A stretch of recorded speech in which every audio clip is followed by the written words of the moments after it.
And then the next thing that sort of happens is 1912.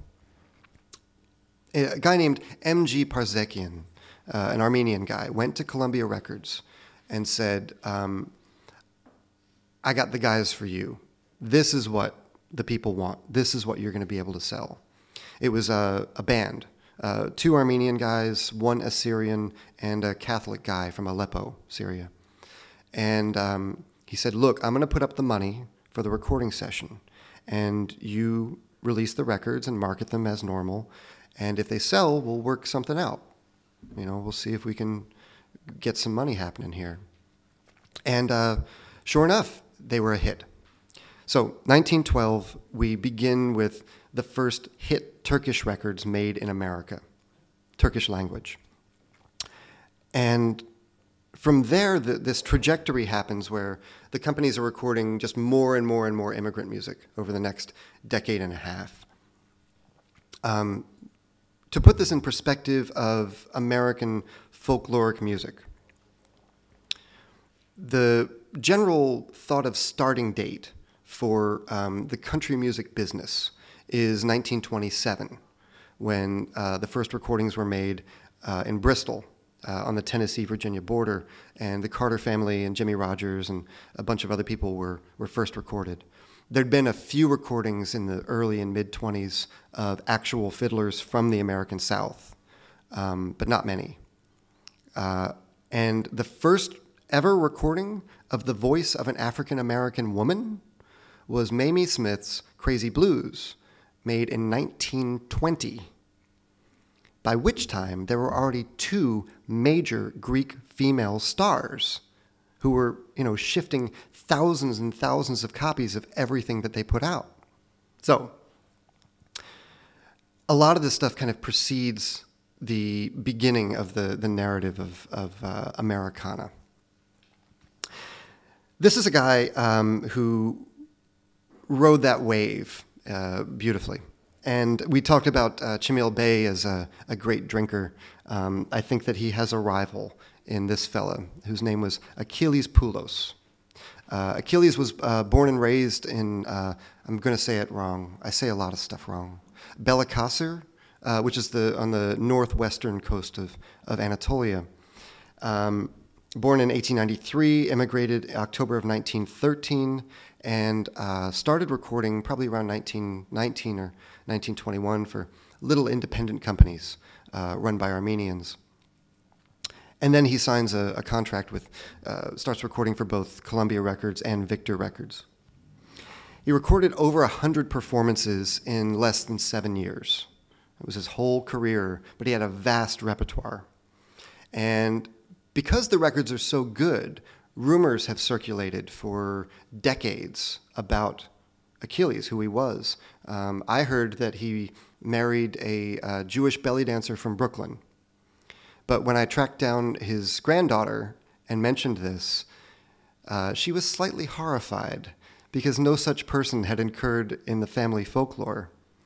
She did tell me, however, that Achilles and his wife Mary owned a club in the mid-20s and during Prohibition, right about at 41st Street and 8th Avenue, about a block away from where the Port Authority bus terminal is now, if you've ever been to Manhattan.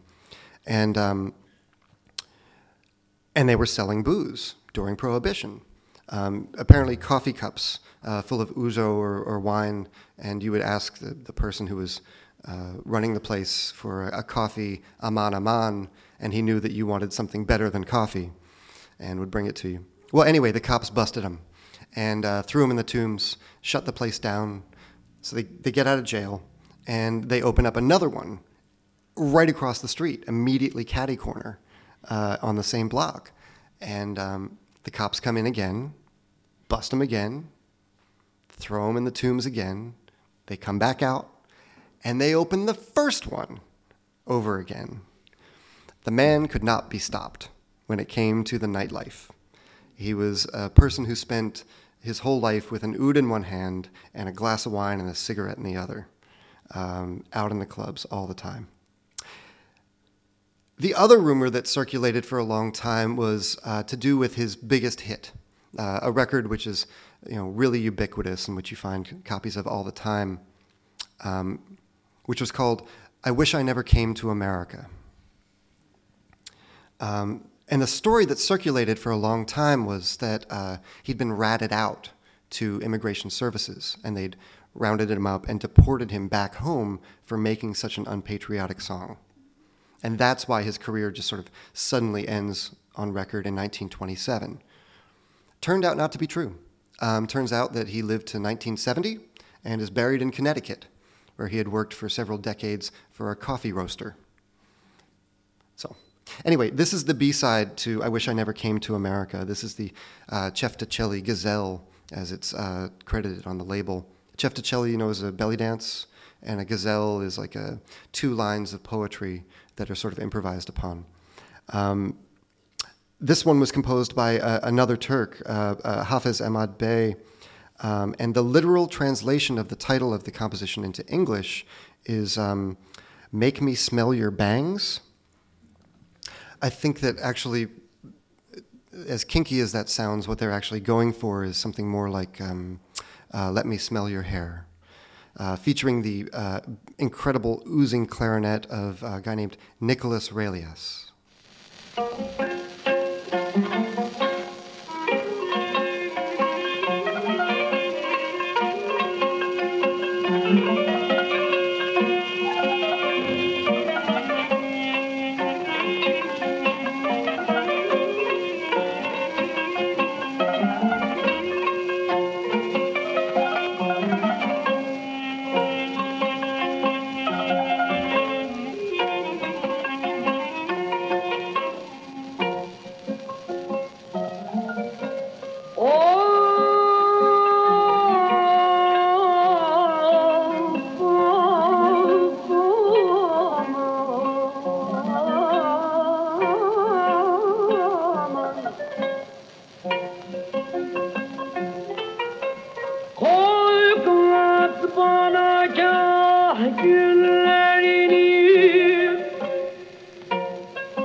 So the scene in New York, the way it wound up was that immigrants have always tended to cluster together in certain areas. And so the Greeks were living kind of along 8th Avenue between about 23rd and 41st. There was an Armenian section I mentioned just across the river in Union City. And another Armenian section, Little Armenia in Manhattan, was sort of 3rd Avenue around 20th Street, thereabouts. Meanwhile, Little Syria was along Washington Avenue, where there was in Tribeca, about a few blocks from where the World Trade Center used to be, and several record stores there and independent record companies operating during the teens and 20s. More Arabs just across the bridge in Brooklyn. And the Lower East Side, of course, a very famous Jewish section of town. And within that, a quarter of Sephardic Jews from present-day Turkey, and Roman Jews, Greek Jews, who mostly died, during the Holocaust in Greece, but continue to live in the Lower East Side, in Chinatown now is what it is, basically, right about the corner of Broome and Allen Streets. And then, in addition to that, at the bottom of the island were all the ports where goods were being dragged into the city all the time, and a lot of sailors and a lot of Greek sailors. And this guy, who is probably the person that most would have objected to being put under this banner heading of the Ottoman-American Diaspora. I don't think Sotirios Stasinopoulos would have liked to have been included that way. But he was a great Greek player in New York at the time. He was rather middle-aged when he started recording. Was born in 1878 in a little tiny village called Daphne in Kalavrita district. And during this record, he actually gives a shout-out to Kalavrita. He name checks home. He first came to the U.S. 1906 to 1909. Now, a lot of the Greek folks that came to the U.S. came because they wanted to get married and they needed enough money to get married. During the teens and 20s, it was 9 Greek men for every 1 Greek woman in the U.S. Stasinopoulos was one of these guys. The Greek government at the end of the 19th and early 20th centuries was in rather serious financial trouble. It just so happens. They were funding the military very heavily, taxing the public very heavily, and the current crop failed at the end of the 19th century. So a lot of guys were just broke and needed some money and came to the U.S., streets being, after all, paved with gold, as we all know, as the stories did actually circulate of such things. They mostly just worked, made enough money after a few years, went home, got married. About half of them, though, stayed. And of that half, about half of them married picture brides, arranged marriages set up by their families. And some of them, like Stasinopoulos, just stayed single. Stasinopoulos actually did go home in 1909 for 3 years, and we don't know why. He didn't get married, or he didn't bring a wife back with him. He didn't fight in the Balkan Wars, which a lot of Greek men did, who had been living in the U.S. It's the wrong dates, so that wasn't it. All we know is that he came back to New York in 1912, by which time his Ellis Island records state that he'd gotten a large scar across his face. No idea what he got himself up into.